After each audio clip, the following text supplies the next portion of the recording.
संपूर्ण विश्व आज कोरोनाच्या सावटाखाली जगत आहे. अमरावतीसुद्धा यापासून अछुती राहिलेली नाही आहे. अमरावती महानगरपालिका सार्वजनिक आरोग्याच्या दृष्टीने, सार्वजनिक स्वच्छतेच्या दृष्टीने अनेक वेगवेगळे उपक्रम राबविताना आपल्याला दिसत आहे. नुकताच एक उपक्रम अमरावती महानगरपालिकेच्या वतीने राबविण्यात आला, ज्यामध्ये शहरामधील सर्व अनाथ व गरीब आणि भिकारी लोकांना एकत्र करून त्यांना बडनेरा येथील आधार सेवा शुश्रूषा केंद्रामध्ये दाखल करून त्यांच्या जेवणाची, नाश्त्याची मोफत व्यवस्था ही अमरावती महानगरपालिकेच्या वतीनं करण्यात आलेली आहे. त्यासाठी आज आपण ही जी योजना होती ती कशा प्रकारे, कुठल्या प्रकारे कार्यान्वित करण्यात आली, यासाठी अमरावती महापालिकेचे माजी महापौर तसेच विद्यमान नगरसेवक आणि एक अभ्यासू व्यक्तिमत्व असलेले मिलिंद चिमोटे यांच्याशी आपण चर्चा करणार आहोत. सर, विदर्भ न्यूजच्या वतीनं या कार्यक्रमामध्ये, व्यक्तिविशेष कार्यक्रमामध्ये आपलं स्वागत आहे. सर्वप्रथम मला आपल्याला विचारायचं आहे की कोरोनाचा जो एकंदरीत प्रादुर्भाव आहे हा आपल्या अमरावती जिल्ह्यामध्ये कसा आहे आणि कुठपर्यंत आहे? आतापर्यंत आपल्या माहितीप्रमाणे आरोग्य महापालिकेतर्फे कुठल्या कुठल्या योजना ह्या कार्यान्वित करण्यात आलेल्या आहेत? नाही, प्रादुर्भावाचा जो प्रश्न आहे, जगभरात तर मोठ्या प्रमाणात प्रादुर्भाव आहे आणि खबरदारीची योजना म्हणून महाराष्ट्रात, देशात सर्व लॉकडाऊन आहे. अमरावतीमध्ये अजूनही पॉझिटिव्ह केस डिटेक्ट झालेली नाही आहे. याचा अर्थ नसेलच असं नाही, परंतु डिटेक्शनमध्ये अजूनही कोणती केस आलेली नाही. आपल्या सर्वांसाठी ही अत्यंत सुदैवाची गोष्ट आहे. आता या कोरोनाच्या एकूणच उपाययोजनांमध्ये आपल्याला माहिती आहे की तो जो आहे तो अतिशय गतीने पसरतो आहे, साऱ्या जगात पसरला आहे. आणि महानगरपालिकेची गोष्ट कराल तर केवळ जे वंचित आहे त्यांच्यासाठी घर आणि त्यांना निवारा देणं एवढंच काम नाही, तर खऱ्या अर्थाने आज महानगरपालिका अतिशय मोठं योगदान या संपूर्ण याच्यामध्ये देते आहे. आणि मला अभिमान आहे माझ्या महानगरपालिकेच्या सर्व कर्मचाऱ्यांचा. तुम्ही बघितलं असेल तर सर्व आशा वर्कर्स ज्या आमच्या आहेत महानगरपालिकेच्या, या घरोघरी जाऊन भेटी देऊन राहिल्या. आरोग्याचे जे आमच्या डॉक्टर्स लोक आहेत ते सगळे लोक याच्यामध्ये इन्वॉल्ड आहेत. आणि सर्वात महत्त्वाचं काम जे आहे तर या करोनाच्या भीतीने हा जो लॉकडाऊन झालेला आहे, या परिस्थितीमध्ये जी रोजची स्वच्छता आणि सफाई आहे ही जर समजा व्यवस्थित झाली नाही, सॅनिटायझेशन झालं नाही गावाचं, तर वेगळ्या रोगराई पसरण्याची शक्यता असते. एखादा दुसराच एपिडेमिक या निमित्ताने होऊ शकतो. डेंग्यू आहे, स्वाईन फ्लू आहे, अशा प्रकारचा. तर आमचे कर्मचारी तुम्ही बघितले असाल, दिवस रात्र काम करतायत, स्वच्छता करताय गावाची. सकाळपासून सगळं गावातली जेवढी घाण आहे तेवढी सगळी घेऊन जाऊन त्याचं डिस्पोजल करतायत. त्यासोबतच बाजार परवाना विभागाचे सर्व लोक शासनाच्या नियंत्रणाखाली, म्हणजे एकंदरीत शासनाकडून विशेष करून आपत्ती व्यवस्थापनाचं जे जे काम आहे त्याच्यातला मेजर रोल जो आहे तो अमरावती महानगरपालिका करते आहे. आणि आपण बघितलं असेल की गेल्या 5, 7, 8 दिवसामध्ये कुठलीही तक्रार किंवा अमरावती महानगरपालिकेचं काम कुठेतरी अपयशी आहे किंवा त्यांच्याकडून कुठेतरी कमतरता राहून गेली अशा प्रकारची एकही तक्रार किंवा एकही मीडिया रिपोर्ट नाही. त्यानिमित्ताने एकदा आमची पण कसोटी लागली अमरावती महानगरपालिकेची. आणि अमरावती महानगरपालिकेचे आमचे जे आयुक्त आहेत प्रशांत रोडे, अगदी जॉईन झाल्याबरोबर दुसऱ्या दिवशी त्यांच्यावर ही अतिशय महत्त्वाची जबाबदारी आली. मी त्यांच्याशी पण बोललो. महापौर स्वतः याच्यामध्ये वेळोवेळी आढावा घेत आहेत. परंतु जे आमचं संबंध वर्ग आहे, कामगार वर्ग आहे, तो ज्या पद्धतीने काम करतो आहे मला त्याचा अभिमान आहे. आणि अतिशय महत्त्वाची जबाबदारी आमची महानगरपालिका पार पाडते आहे, याचा उल्लेख मी विशेष करून करेल इथे.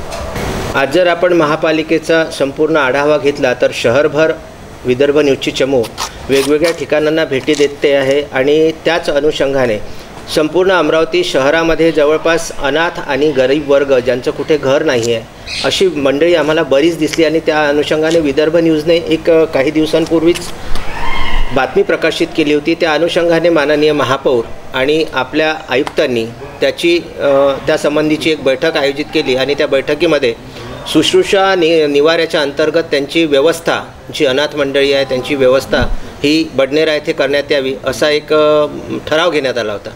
तर याच्याबद्दल आपण काय सांगाल? नाही, बडनेरा येथे जे आपलं घर आहे, म्हणजे ज्यांना निवारा पाहिजे आहे, ज्यांच्याकडे कुठलाही निवारा नाही, बेघरांसाठी निवाराचा एक कार्यक्रम आपण गेल्या 2, 4, 5 वर्षापासून राबवतो आहे. अतिशय चांगलं काम तिथे. आता हे या प्रकोपाच्या निमित्ताने हे लाईमलाईटमध्ये आलं, सगळ्यांना माहीत झालं. परंतु हे सातत्याने चालणारं आमचं काम आहे, अतिशय चांगलं काम त्यानिमित्ताने महानगरपालिका करते आहे. आणि तुम्ही जसं सांगितलं की काही अजूनही अनेक लोक आहेत रेल्वेच्या पुलाखाली, रेल्वे स्टेशनवर, खरं म्हणजे त्यांची काळजी घेणं हे सर्वात महत्त्वाचा भाग आहे. ते पण या देशाचे नागरिक आहेत. अत्यंत कठीण आणि प्रतिकूल परिस्थितीत ते जगत आहेत. पण मला पूर्ण विश्वास आहे की महानगरपालिकेचे अधिकारी कर्मचारी तो निवारा निश्चितपणे पूर्ण पडेल असं मला वाटत नाही. कुठे कमतरता राहून गेली तर आम्ही आयुक्त महोदयांशी बोलून इतरही ठिकाणी काही निवारा अशा प्रकारचा शाळांमध्ये किंवा इतर महानगरपालिकेच्या कोणत्या कार्यालयात निर्माण करता येईल का. कोणताही नागरिक जो आहे अमरावती शहरातला गरीब असेल, अत्यंत दरिद्री असेल किंवा जो फुटपाथवर राहणार आहे, बेघर माणूस आहे, त्याच्यासुद्धा आरोग्याची काळजी घेतल्या गेली पाहिजे. यासुद्धासाठी महानगरपालिका निश्चितपणे प्रयत्न करेल. अमरावती महापालिकेच्या अंतर्गत येणारा बराचसा जो भाग आहे, जो स्लम एरिया आहे, त्या ठिकाणच्या सॅनिटायझेशनची काय व्यवस्था अमरावती महापालिकेने केलेली आहे, ज्याची आपणापर्यंत माहिती आहे?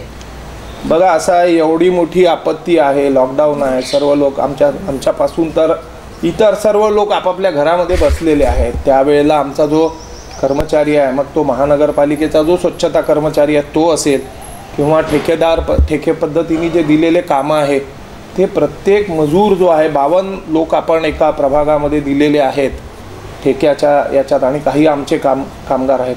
हे सगळे कामगार रोज उपस्थित आहे. मग ते झुकी झोपडी असतील, झोपडपट्टी असेल, शहरी भाग असेल, या सर्व ठिकाणी स्वच्छतेचं काम सुरू आहे आणि रोज त्या ठिकाणी जेवढे नेमून दिलेले कर्मचारी आहेत ते काम करत आहेत. खरं खूप मोठी गोष्ट आहे. त्यामुळे सॅनिटायझेशनचं अतिशय महत्त्वाचं काम व्यवस्थितपणे सुरू आहे. कुठलीही तक्रार याबाबतीत अजून तरी नाही.